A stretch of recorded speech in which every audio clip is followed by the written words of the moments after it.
बातमी आहे राज्यातील हवामानासंदर्भातली पावसासंदर्भातली बातमी आहे। प्रसिद्ध हवामान अभ्यासक पंजाबराव डक यांनी एक सविस्तर आणि मार्गदर्शक हवामान अंदाज प्रसिद्ध केलाय। या अंदाजानुसार राज्यात मान्सूनने पुन्हा जोर पकडलेला असून अनेक भागांमध्ये पावसाच्या सरी सुरू झालेल्या आहेत। काही जिल्ह्यांमध्ये नद्यांनी पाण्याची पातळी ही ओलांडलेली आहे, तर धरणांमधील पाणीसाठाही लक्षणीय प्रमाणात वाढलाय। परिणामी शेतकऱ्यांसाठी हा काळ काहीसा दिलासादायक ठरत आहे। गेल्या काही आठवड्यांपासून मान्सून रखडल्याचं चित्र पाहायला मिळालं होतं, मात्र आता हवामानात मोठा बदल झाल्यामुळे जोरदार पावसानं हजेरी लावली आहे। याच पार्श्वभूमीवर हवामान खात्याचा अंदाज सांगतो की पुढील काही दिवसांमध्ये काही भागांमध्ये पावसाचा जोर थोडा कमी होईल, तर काही जिल्ह्यांमध्ये अतिमुसळधार पावसाची शक्यता कायम आहे। त्यामुळे नागरिकांनी आणि विशेषतः शेतकऱ्यांनी सजग राहण्याची गरज आहे। पुणे, अहिल्यानगर, बीड, धाराशिव आणि छत्रपती संभाजीनगर या भागात पाऊस पडण्याची शक्यता आहे। तसंच जळगाव जिल्हा उत्तर महाराष्ट्रात आहे, तिथेही चांगल्या पावसाचा अंदाज आहे।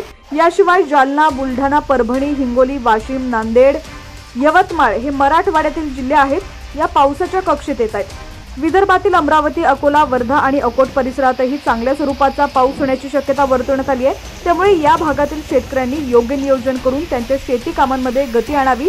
पंजाबराव डक यांनी स्पष्ट केलंय की जिल्हानिहाय जो अंदाज दिला जातो तो संपूर्ण जिल्ह्यासाठी असतो, म्हणजेच पाऊस संपूर्ण जिल्ह्यात एक समान नसेल, परंतु त्या जिल्ह्याच्या काही भागात नक्कीच जोरदार स्वरूपात पडेल। त्यामुळे शेतकऱ्यांनी त्यांच्या भागातील स्थानिक हवामानाचा अंदाज लक्षात घेऊन पुढील निर्णय घ्यावा। सध्या राज्यात जे वारे वाहत आहेत ते 24 जून नंतर शांत होईल आणि त्यानंतर पावसाला आणखी पोषक वातावरण तयार होईल। याचा अर्थ असा आहे की जुलैच्या पहिल्या आठवड्यापर्यंत राज्यात चांगल्या स्वरूपात पावसाची शक्यता वाढणार आहे। यामुळे पेरणीची कामं लवकरच सुरू होतील अशी अपेक्षा आहे। दरम्यान आता देखील तुम्ही पाहिलं तर साताऱ्यात तुफान पाऊस कोसळतोय। सातारा, महाबळेश्वरमध्ये चांगला पाऊस कोसळत असल्याचं आपल्याला पाहायला मिळतंय।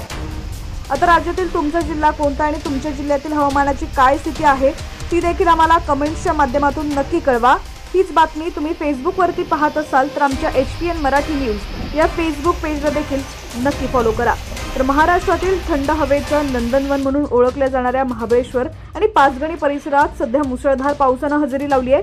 या तुफान पावसामुळे तेथील प्रसिद्ध वेण्णा लेक पूर्ण क्षमतेनं भरून ओव्हरफ्लो होऊ लागलाय।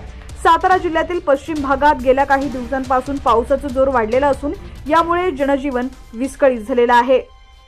महाबळेश्वरमधील वेण्णा लेक हे पर्यटकांचं प्रमुख आकर्षण आहे। गेल्या काही दिवसांपासून सातत्यानं पडणाऱ्या मुसळधार पावसामुळे या तलावाची पाणी पातळी कमाल मर्यादेपर्यंत पोहोचलेली आहे। परिणामी तलावातून पाण्याचा विसर्ग सुरू झालाय।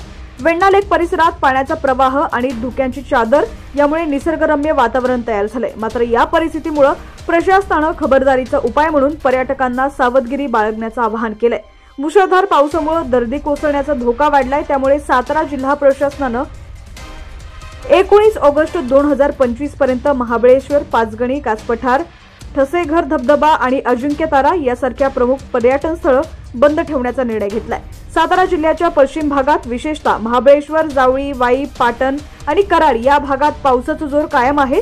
गेल्या 24 तासात महाबळेश्वरमध्ये तुफान पाऊस सुरू आहे। त्यामुळे अनेक ठिकाणी रस्त्यांवरती पाणी साचलं असून अनेक ठिकाणी वाहतूक देखील विस्कळीत झाली आहे। पावसामुळे शेतीवरही मोठा परिणाम झालाय।